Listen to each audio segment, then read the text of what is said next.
Originally, I had planned to do a discussion on all the use cases for blockchain technology. But as I was writing this speech, I suddenly realized that talking about Bitcoin by itself is its own discussion, let alone the use cases for it. And since I have so many new subscribers, I thought I'd be better off to stop, talk about what Bitcoin is, why it's important, how the technology works, and how it will revolutionize everything that we do. And the use cases of it will have to come later. The future is going to be fantastic with the rise of the Bitcoin.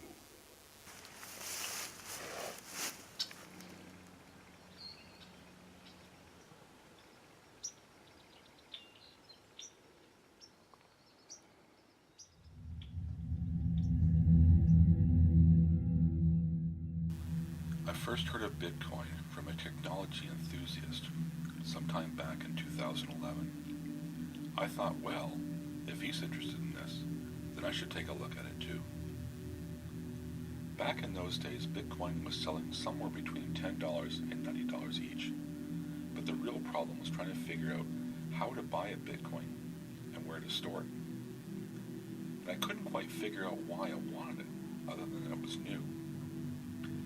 The infrastructure was just not in place during the early years and wouldn't really be available to buy a Bitcoin from your online bank account until 2015, when many of the online dollar exchanges started to open up. Before that, everything was so much harder and very manual as this new technology was unfolding. In the same way that the new settlers who came from Europe to North America found it was much easier to come in the 1900s compared to the pioneers that came in the 1600s and 1800s. But even before Bitcoin came around, a lot of the cryptographic technology was already created. What Bitcoin solved was a double spend problem for digital assets.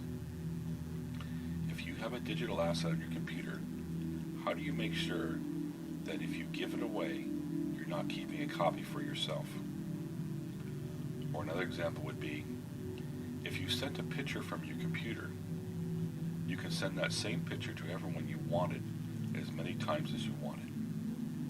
But if you took a picture off the wall in your house and gave it to someone, then you don't have that picture anymore. Somebody else has that picture. It took the creators of Bitcoin to figure out how to give away a digital asset and not have it afterwards. And that changed everything. Using blockchain technology for digital money is the least interesting use of the technology, but it might be the most important use of the technology. The real interesting part is what else you can do with it other than a means of exchange. I'm going to refer to Bitcoin specifically when I talk about cryptocurrencies, but there's a lot more out there than just Bitcoin. It's just that Bitcoin was the first and has a lot of adoption and push behind it. First of all, I need to explain what a cryptocurrency distributed ledger is and why it's important. But first, I want to point out that I'll be talking in a very basic, broad terms. So if you know a lot about cryptocurrencies, you're going to know that I'm leaving a lot out. This talk is meant to all the newbies to get them up to speed. Distributed in cryptocurrency terms means that there's not a central location to which all the data eventually goes to. As an example, if you pay by debit or Visa or a points card, currently it goes to a central location and accesses a central database and subtracts the cost of what you are buying and updates the database. Or if someone transfers you money into your account, the same database is updated and includes all your new credits as well. The ledger is a database with one big difference. Traditional databases are constantly updated to keep an up-to-date record of who got paid, what, and by how much, and by whom. Databases can be read and written to and overwrote. A crypto ledger does not overwrite over top of itself. It looks up the account that wants to send money, sees how much it has based on the last entry, then the money is transferred to the new account, and the ledger writes a new line with the updated entry for both the sending account and the receiving account. It does not change or modify any past entries. It just looks at the new entry and says that the old entry has been changed. The current and previous entries can be read, and you can follow the history of any of the transactions. I will give you an example so you get a basic idea of how this works. Think of the word blockchain as two words. There is a block and there is a chain. Block is like a piece of paper with room to put 1 million entries onto it. If you want to transfer a Bitcoin from one address to another, I would broadcast to the internet through my crypto wallet that I want account ABC123 to send 1 Bitcoin to DEF456. Of course, the addresses are much longer, and you can send a fraction of a Bitcoin, but that's an easy example. How many lines you can put on a page varies, depending on the cryptocurrency. The ledger is taking down everybody's order throughout the whole world so it fills up fast. When the page is filled, a miner takes those entries and adds them up and puts a stamp on it saying that this has been processed and is correct. Other miners verify that it is correct, and that's called consensus, meaning that everybody agrees that the first miner to add up those numbers did it right.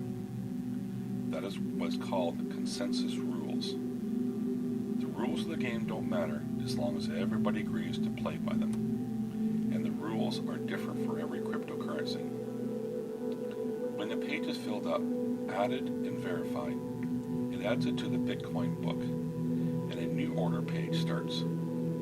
Each of those old pages are called a chain, meaning that the numbers added up from the previous chain is the starting number for the next chain. That's where blockchain gets its name from. The block is where you write down new transactions, and the chain means that one page is linked to another page of transactions. Removing or modifying any of the transactions would throw off all the numbers, and the miners would quickly realize the numbers don't add up anymore and go back to the last blockchain that everyone agrees was right. Now that you got the basics of how the blockchain works, let's talk about one of the things that it's used for. Money, a means of exchange, a store of value, digital wealth. That was the purpose of Bitcoin. Bitcoin works well as a means of exchange because there's a limited supply, a total of 21 million for Bitcoin. And it's easy divisible as Bitcoin, as it has 8 digits past the decimal point. You can own 0.000000001 of a Bitcoin. Is there a market for it? Do people want it? As of this video, the market demands $6,000 US for 1 Bitcoin.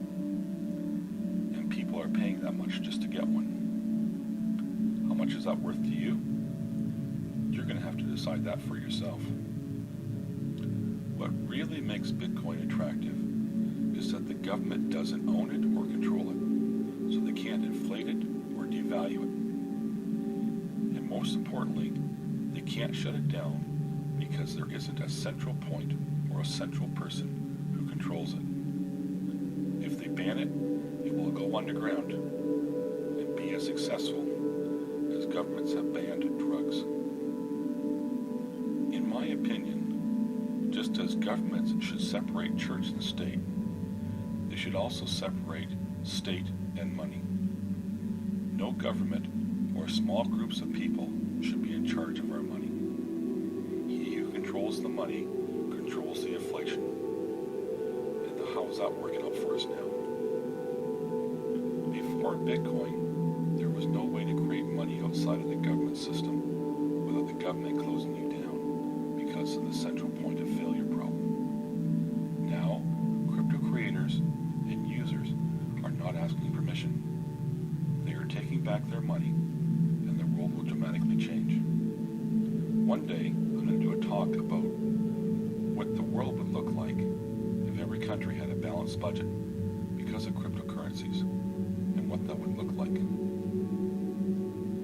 So where are we on this new world? Let me tell you a story that happened to me some 20 years ago. I bought my first printing computer back in 1997. And when I got it, the computer store asked, "Do I want to sign up for the internet as well?" And I said, "No. Why do I need the internet? I never needed it before. Why do I need it now?" I knew of the internet, but I had no idea what it could do for me. 3 months later, I did sign up for an internet package. But back in those days, the internet didn't offer much more than porn and email. Everything that we expect from our computers today was not even available in 1997. The whole industry of internet and hardware and software needed to evolve. As an example, YouTube could not exist without the high-speed communications of the internet and the processing power of today's CPUs. YouTube had to wait until the environment was ready for it.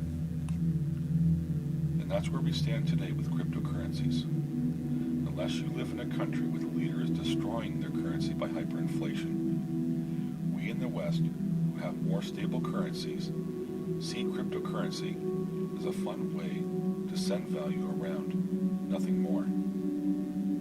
But like the internet of 20 years ago, we haven't seen what cryptos can do.